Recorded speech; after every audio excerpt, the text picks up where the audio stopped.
Fred Harrison, the economist who does the impossible. If you've ever heard an economist or even a major investor talk about predicting market movements, you'll know that it's impossible. For example, Warren Buffett said, "We've long felt that the only value of stock forecasters is to make fortune tellers look good." Or take Ray Dalio, leader of the best performing hedge fund in history, Bridgewater Associates. "He who lives by the crystal ball will eat shattered glass." In the UK, in the aftermath of the global financial crash, Her Majesty the Queen caused a stir whilst visiting the London School of Economics. "Why did no one see it, the crisis coming?" she asked. Now, around the time that Queenie was causing blushes at LSE, I was dealing with my own financial storm. Not only had I failed to predict the crash, I'd gone all in and was about to lose $1 million and the family home I had built after promising my then heavily pregnant wife would never have to move again. In the aftermath of the crash, I'd watched economists and politicians be interviewed on TV say how this situation was unprecedented, that it had never happened before, and that it was impossible to have seen it coming. Not that you could tell from my actions, but I have a degree in economics, and I remember something similar happening in the 1990s, and whilst at university, I had briefly studied crashes. So I set out to see if anyone had actually seen the crash coming. Little did I know that this search would lead me to the man who is the focus of this podcast and also change my life in the process. Now, my research found very quickly that some prognosticators were right in the same way that a broken clock is right twice a day. The best example of this is Jim Rogers, who predicts a crash without fail every year. So obviously 1 year is going to be correct. Now, the most famous economist to have come close to predicting the crash is Nouriel Roubini, who published a paper in 2008 called The Rising Risk of a Systemic Financial Meltdown. Wynne Godley did something similar in 2007.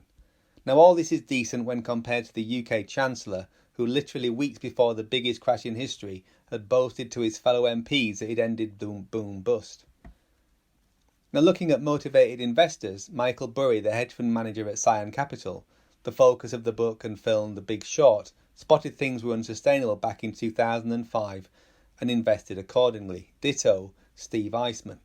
However, as far as I'm aware, neither had predicted the actual time of the crash.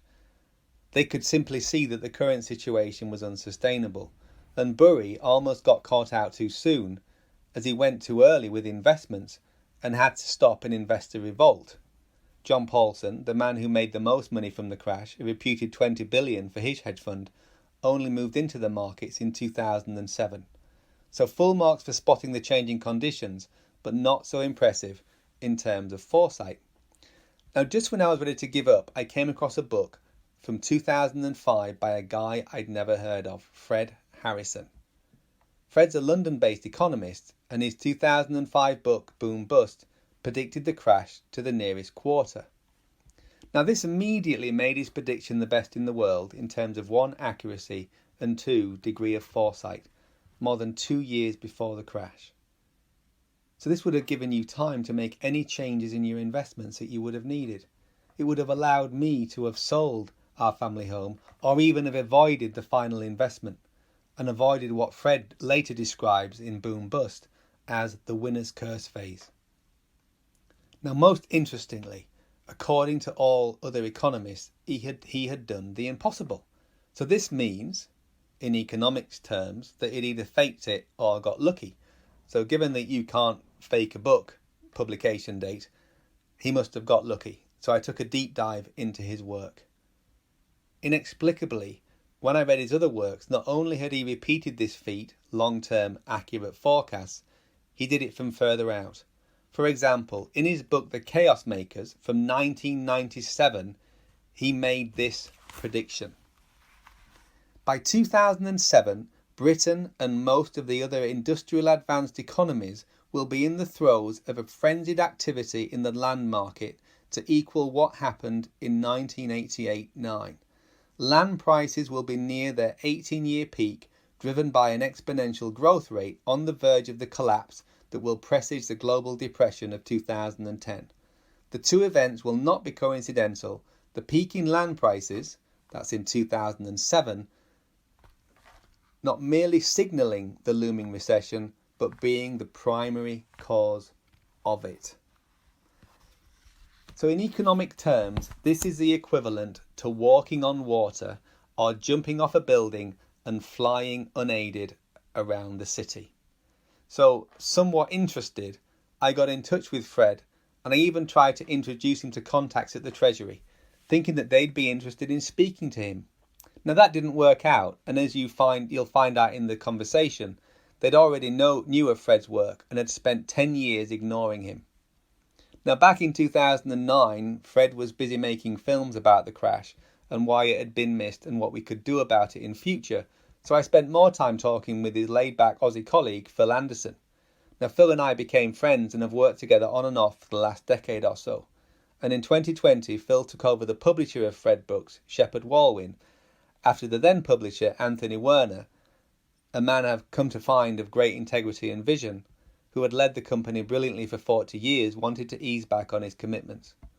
So it was with great pleasure that I accepted Phil's invitation to interview Fred about his ideas and just how he'd managed to do the impossible.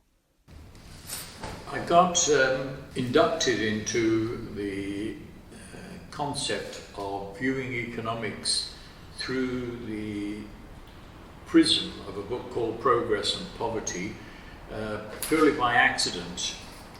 I was in the newsroom of my Fleet Street newspaper when the news editor said, "Go and talk to this man in Victoria. He says he's got a story for us." So I was the one chosen. I went to see him, and it turned out that he didn't have a story, but he said that he was a lecturer in economics at a local evening class, and I thought, well, I'd like to learn about economics. So I went along to the class, and it turned out to be the Henry George School class. And that's where, by accident, I was introduced to the notion of economics through the prism of the philosophy of Henry George, who had written back in the 19th century a book called Progress and Poverty. It was pure accident, as I think is the case with most people who stumble on this idea of viewing economics from a justice point of view. So I got hooked after 2 years of evening classes, reading up on the way the economy apparently doesn't function in the way that it's supposed to, according to the conventional wisdom about the efficiencies of market economics. And so on my travels around the world, I was able to look at problems from a different perspective. Why do so many people live in slums around Cape Town, for example? What do the history books tell us? Why are so many people in America still dependent on food banks, the richest nation on earth? The questions kept coming, and I kept digging, and I decided to formalise my education, and I left Fleet Street to go up to Oxford to do some formal studying, and I spent 4 years there, and then went back to Fleet Street and my old job, but I couldn't let go of what was actually a great story, this injustice. So you that was the PPE degree, was it? I did, yeah. And that was, so you started work as a journalist, yeah. And was it at the Sunday People, or was this before well, I that? started working in the local paper in Shropshire as a 16-year-old. Went to Fleet Street when I was 20, 21, whatever it was, and was delighted to be doing the job I wanted to do. But there came a point where I realized that if people were going to take this idea of economic reform seriously, it had to be presented by people who were credible. Well, I'd left school, a secondary modern lad with no real qualifications, and why would anybody want to listen to me? So I thought, well, I'd better get some formal education, and I went to Ruskin College to start with, and that was a 2-year course for mature students who were members of the trade unions. So I did 2 years of social studies and then went to University College to study PPE. I was asked would I like to study for a degree, and I decided that it would have to be Oxford or nowhere else, and Oxford accepted me to do philosophy, politics and economics. And why would you make that conclusion? Status. People, oh, you're a graduate of Oxford, that must be something significant. Right, okay. So I laid that as a condition that I would continue studying if it was in Oxford. And I moved my family up to Oxford for the final 2 years, so that I didn't leave them in London while I was studying up there. And so I graduated, and then I thought, well, I better get a doctorate. And so I started studying for a doctorate while still at the Sunday People, which was the paper I was working for. And but I then started writing this book that became The Power in the Land, and I abandoned the doctorate in favour of completing the book. Well, the research for the book was based on cross-examining the theory which I'd stumbled on, the Homer Hoyt theory, that Chicago land market worked in 18-year cycles. And so since I discovered that Hoyt was still alive, I ought to go and see him. So I tracked him down to his retirement home in Florida and got an interview with him. Got some of his works that I didn't have access to, and included his story in The Power in the Land. That meant, ironically, that was a mistake I made, because in order to do The Power in the Land, I abandoned the doctorate that I had embarked on. I discovered a reason why population was a problem. At about that time, people were saying that the world's problems were due to overpopulation, too many people. Well, I didn't buy the idea, but on the other hand, I had to demonstrate why there were so many people who were poor. And since I couldn't accept Malthus's explanation, which is it's just the fault of the poor folk that they breed too much, I had to offer a theory as to why there were so many people in the world, and a large proportion of them were living in poverty. And I worked out the explanation, and it was mainstream Henry George type theory explanation. And I thought, well, let's prove it by doing a doctorate. But I abandoned the doctorate in order to write The Power in the Land. Now, The Power in the Land was important because it revealed this 18-year cycle in economic activity, but it narrowed the focus to economics. And for the next 30 years, I concentrated on trying to tell people about the economic virtues of tax reform. If I had completed the doctorate, then I would have gone into the sociology and the psychology of an unjust world, and I would have developed literature that would have been more broadly based in those early decades. What I did in that book was to rescue a theory that was actually written in the 1930s by a man called Homer Hoyt. He had identified 18-year property cycles in the Chicago land market. But that got basically forgotten by mainstream economists. They weren't interested.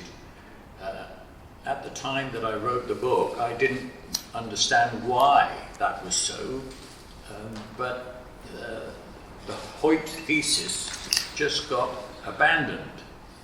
So when I came across it, I thought, well, does this notion of an 18-year periodicity apply everywhere under all conditions? Because if so, here was the tool for persuading governments that were rational that we could avoid the next recession because we could time it. So that's why I studied this 18-year thesis in relation to different cultures like Japan, different parts of the world like Australia, and examined UK history as well as the broader US economic trends, not just Chicago. And sure enough, the pattern of 18 years persisted in all these different cultures and geographical regions. So it was a robust proposition. And so the book was published in 1983, and I'd worked out that the timetable was such that if there was going to be another 18-year end of cycle, it would be in 1992, which it was. So the theory stood up to empirical testing. I wonder if you'd be willing to go back to when you first met Anthony Werner. Well, I embarked on the writing of a book called what I eventually called The Power in the Land, and it needed to be published, and I was introduced to Anthony Werner, and he didn't hesitate but agreed to publish it. It seemed as though it would be a commercial success, and so we wrestled over what to call it and came up with The Power in the Land. So The Corruption of Economics came out in 1994. What was your intention? One of our most distinguished economists in America was Mason Gaffney, who died only quite recently, unfortunately, into his 90s. He devoted his life to the study of the economics of Henry George.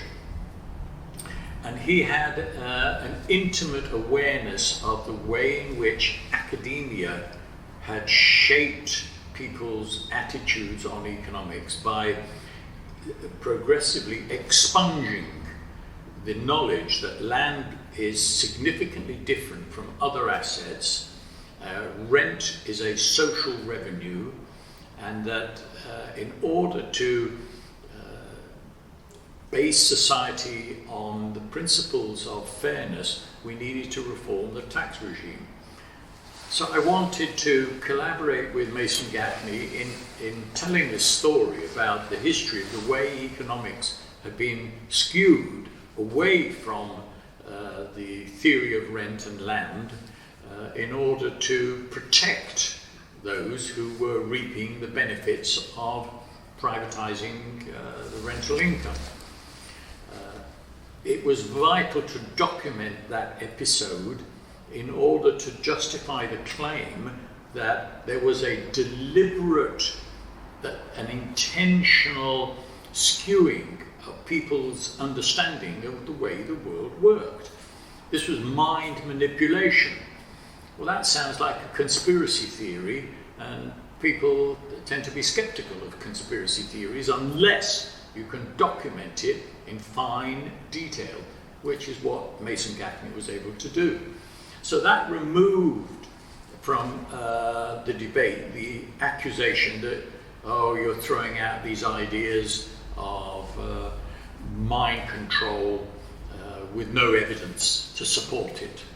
No, you want the evidence? Read The Corruption of Economics. And Gaffney has documented in fine detail the process from the end of the 19th century where academics in places like Chicago deliberately started to play down the significance of land and rent. Having established that level of evidence, we can now look at the statements being made today by senior academic economists and see the connection.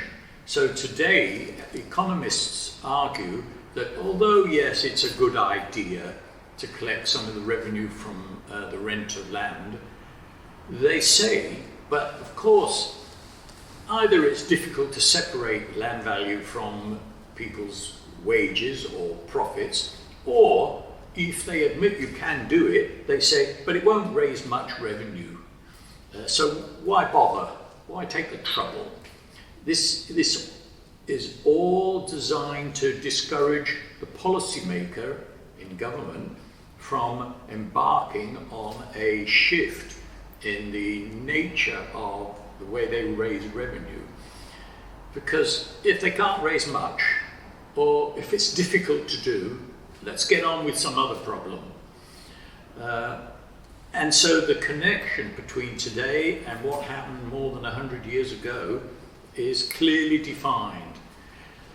Well, so that was the purpose of the corruption of economics. We hope you've enjoyed the first in the Fred Harrison series of podcasts. In the next one, Fred goes into more detail about how we could actually solve our economic and societal challenges.